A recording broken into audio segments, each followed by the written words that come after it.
The war of the gods was over, but Earth would never be the same.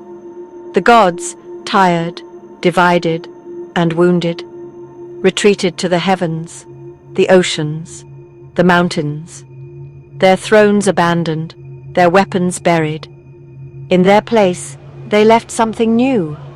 Kings, chosen by the gods, vessels of divine authority, and the first step toward civilization. From the sacred city of Eridu came the first king, Alulim, a name older than myth, said to have reigned for 28,800 years. Not just a king, a god in human form. To the Sumerians, kingship didn't emerge. It descended from heaven, like lightning or fire from the stars. Each city was ruled in the name of a god: Enlil, the air god; Enki, lord of the deep; Inanna, goddess of war and love; and later, Marduk. Temples were erected, priests became lawgivers, and the fate of man began to be written in clay. These weren't simple leaders. They were priest-kings, judges, architects, oracles. They spoke for the gods, or so they claimed. Civilization advanced, agriculture bloomed, writing emerged. The gods' voices were now etched in cuneiform, but the silence of heaven echoed too loud, and into that silence stepped ambition. From exile, Inanna returned, no longer just a goddess of desire and battle. She was now the patroness of empires. To humanity, she gave more than grain and cattle. She gave them writing. She gave them strategy. She gave them dominion. And most dangerously, she gave them dreams of becoming gods themselves. Ziggurats scraped the skies. Temples pulsed with ritual and fire. Kings began to challenge heaven. They didn't just speak for the gods anymore. They claimed divinity. They altered myths, elevated their bloodlines, commanded armies in the name of stars. The divine order, once balanced, began to tilt. In the heavens, unrest stirred again. The gods had seen this before. Noise, corruption, pride. Last time, they sent a flood. But now the corruption was subtler. Not noise, but silence. A forgetting. A theft of heaven's fire without reverence.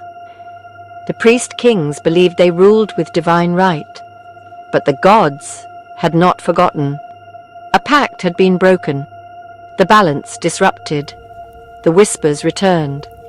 A reckoning was on its way. Some say the gods vanished. Others say they simply changed form, hidden in rituals, in bloodlines, in the very stones beneath our feet. The kings who came after the war weren't just rulers. They were echoes of the divine, or warnings, because what rises with the favor of gods can fall with their silence. And in the distance, something was stirring again. A whisper, a reckoning, a forgotten pact breaking beneath the weight of ambition. They thought the flood was the end. It was only the beginning. But beginnings don't always come with light. Some are born in silence, in the slow decay of memory, in the stillness after the flood. Because while mankind rebuilt, the world itself began to change. The gods no longer walked openly. Their voices were fewer, their signs harder to read, and something sacred, something ancient was quietly vanishing. The connection. There were still temples, still chants, still sacrifices, but the bridge that once linked earth to heaven was fraying, not from war, but from neglect. There had once been a way, a path not made of stone, but of living memory, a tree that held the worlds together, that grew between the realms, whose roots drank from the deep, and whose crown brushed the heavens. It stood in the sacred lands, until the day it didn't. Some say it was claimed, others say it was corrupted, cut down by those who wanted its power, but not its wisdom. Its fall wasn't loud. There was no war trumpet punch, no fire from the sky, just a quiet shift, A moment where everything felt the same, but nothing ever was again. They say the gods turned away, but perhaps we turned first. And somewhere beneath stone and time, its roots still sleep, waiting for someone to remember how to listen.